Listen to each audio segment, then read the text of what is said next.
சபரிக்கு தேவையான கிடைக்க வேண்டிய லாங் ஓவர் டியூ அப்ரிசியேஷன் கிடச்சிருச்சு. அது யார் கொடுத்துருக்காங்கன்னு பார்த்தீங்கன்னா மஞ்சரி வந்துட்டு மஞ்சரியும் பிரியங்காவும் பேசும்போது சொல்கிறாங்க, இந்த மாதிரி யாருமே கிளம்பல, ரெடி ஆகலை.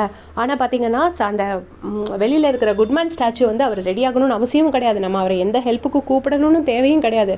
ஆனால் காலையிலே எழுந்திரிச்சு சின்சியராக அவர் பாட்டு அந்த ஸ்டாச்சுவாக கிளம்பி ரெடியாகி நிற்கிறாரு.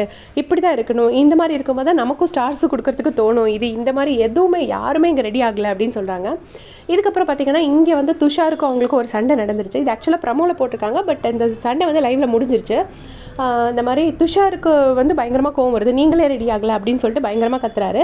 கூட வியானாவும் அதுக்கு சப்போர்ட்டு. அப்போ திவ்யா வந்துட்டு என்னை பற்றி நீங்கள் கேட்காதீங்கன்னு சொல்லிட்டு திவ்யா கத்துறாங்க. அதுக்கப்புறமா அமித் வந்து என்ன சொல்கிறாரு அப்படின்னா வந்து அட்வைஸ் பண்ணுறாரு திவ்யா கிட்ட, நீங்கள் வந்து யூனிஃபார்ம் சேஞ்ச் பண்ணிடுங்கன்னு. ஆனால் அமித் வந்து நல்ல விதமாக அட்வைஸ் பண்ணுறாருங்கிறது அந்த இடத்துல திவ்யாவுக்கு புரியலை. அவங்க என்ன சொல்கிறாங்கன்னா, நீங்கள் எனக்கு அட்வைஸ் பண்ணாதீங்கிறாங்க. ஆக்சுவலாக அமித் வந்து ஹெல்ப் பண்ணுறாரு திவ்யாவுக்கு. ஏன்னா திவ்யா யூனிஃபார்ம் மாட்டலங்கிறது வந்து இப்போ பெரிய இஷ்யூ ஆகிடும். கண்டிப்பாக வந்து எல்லாரும் அதை திவ்யாவுக்கு எகென்ஸ்டாக ஒரு பெரிய ஆயுதமாக யூஸ் பண்ணுவாங்க. ஸோ அந்த மாதிரி நடந்துடக்கூடாதுங்கிறதுக்காக தான் அமித் வந்து ஒரு நல்ல மனசோட ஹெல்ப் பண்ணுறாரு. பட் அது திவ்யாவுக்கு புரியலை. அவங்க வந்து யூனிஃபார்ம் போடலங்கிறது கண்டிப்பாக ஒரு பெரிய இஷ்யூ ஆகும். இப்போ பிரஜன் சொல்கிறாரு, இப்போ நம்ம டியூட்டியெல்லாம் பண்ணிவிட்டு கடைசி நம்ம பேச வேண்டிய இடத்துல பேசிக்கலாம் அப்படின்னு சொல்லிட்டு பிரஜன் சொல்கிறாரு.